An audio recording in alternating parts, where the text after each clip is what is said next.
Buongiorno a tutti, sono Roberto Puddu, Soim di Cagliari.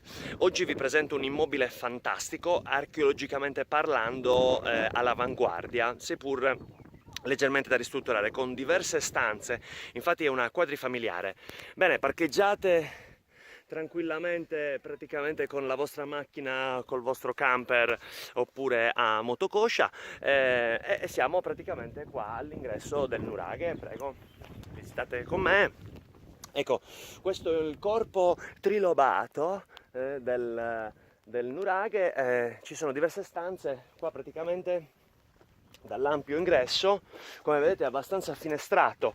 Oggi poi la giornata non è neanche delle migliori, sta anche piovendo, ma chi se ne frega, perché appena giusto nell'ingresso, ecco, vediamo questa fantastica volta dove voi arrivate all'interno, poggiate le chiavi nell'apposito appunto ripostiglio e poi chiaramente ci addentriamo. Nuraghe fantastico. Qua praticamente c'è la stanzetta della domestica con l'uscita secondaria nel caso la domestica dovesse avere, come dire, delle vampate particolari. Usciamo dall'arco, ecco, questa è la terrazza a livello, come potete vedere. Lì hanno fatto piano casa, hanno ingrandito, però è da sanare, da sanare. Qua bellissimo panorama, come potete vedere. Da quella parte c'è territorio di Luna Matrona, Villanova e poi qua dietro abbiamo Siddi. Mentre invece potete vedere qua una scala che collega il piano inferiore con il piano superiore. Chiaramente anche questa non sanata, non è presente in planimetria. Infatti quando arriverà il perito gli caveremo un occhio e non gli faremo vedere questa scala. Andiamo a vederla. Ok, un attimino, saliamo. Le rocce sono un po' scivolose, ma se qui non asciugano. Ok, come potete vedere, bei scalini. Ecco qua. E siamo praticamente nel piano di sopra. Piano di sopra che è leggermente in rovina, ma solo leggermente, ma perché chiaramente l'immobile ha un prezzaccio è da ristrutturare anche da questa parte. Ecco qua. Guardate, qua praticamente siamo sopra il nuraghe. Ecco. Ok.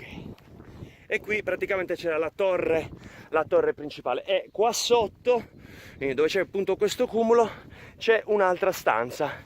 Sicuramente la camera matrimoniale, la camera dei summeri, che giustamente era la camera più ampia. Si accede tramite questa scalinata, come potete vedere, non è sia facilissimo. Ecco qua. Ecco. Ok. Siamo qua. Bellissimo. Bellissimo.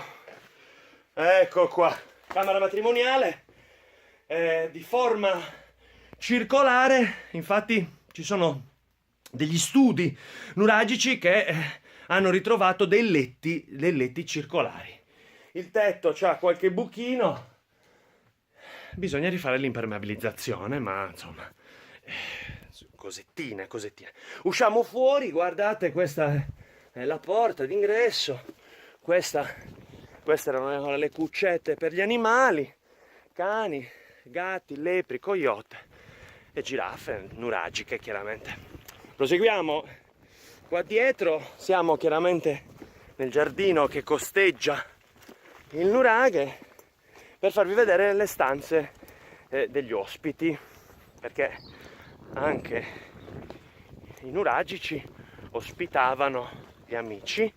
Ecco, si accede praticamente dalla parte sul retro, come potete vedere ci sono altre stanzettine veramente deliziose. Ecco qua altre piccole stanze che chiaramente ormai non vengono più utilizzate, e qui praticamente, ecco, tramite quest'altra scala c'è una bella zona, la stanza degli ospiti. Si entra, si prenota, si suona il campanello, qui fiore, ecco, entro, permesso, buonasera, e questa è la stanza che vi presento. Ecco qua. Ok, chiaramente ci sono dei segni evidenti ok, dei buchi. Ok, questo è un soppalco che abbiamo smontato appunto perché l'altezza non era quella consona, diciamo, agli immobili. Insomma, l'altezza minima per un soppalco lo sapete benissimo, quindi. E questa è praticamente la stanzettina dei bambini. 9 metri quadri nelle stanze normali, 14 metri quadri nelle stanze matrimoniali da letto. Bellissimo. Ritorniamo all'ingresso per i saluti. Ricordiamo che assolutamente questo immobile viene dato sia in vendita che in affitto. In affitto ricordiamoci che la classico affitto nuragico, il classico 6.000 per 6.000, ok? Anni, chiaramente. Ecco qua, siamo praticamente all'ingresso, qui ci salutiamo. Abbiamo visitato la zona nuragica al Parco Archeologico di Savogaia, è un parco naturalistico dove all'interno c'è questo nuraghe fantastico per voi in vendita. Io sono Roberto Puddu della Soim Studio Immobiliare di Cagliari, a voi tutti buona giornata e buoni acquisti nuragici.